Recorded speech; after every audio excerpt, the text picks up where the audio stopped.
Titolo: quando manca un atto, i soldi abballano. Ormai avere un posto pubblico è come fare un terno all'otto. Ce l'hanno solo i più fortunati, o per meglio dire, i più raccomandati. Tutti questi impiegati sono per tutta la vita sistemati. Vengono pagati per dare dei servizi, ma noi non siamo sempre rispettati.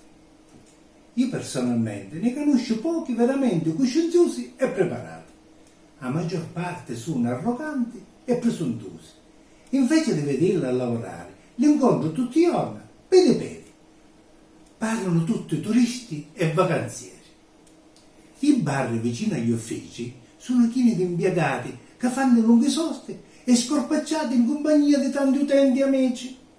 Si gustano caffè e i pasticcini, si leggono i giornali e commentano le notizie tra colleghi di lavoro e di altri uffici. I stessi facci incontro pure nei supermercati, si fanno la spesa tranquilli e rilassati. Ora capisci perché tutto funziona male. Manca un controllo vero ed efficace. In ogni ufficio pubblico italiano ci volesse un gatto estraneo e non soggezionato che controlla con forza e decisione i topi lavativi che sono tanti e troppo nocivi. Poveri cittadini, finiamo proprio male.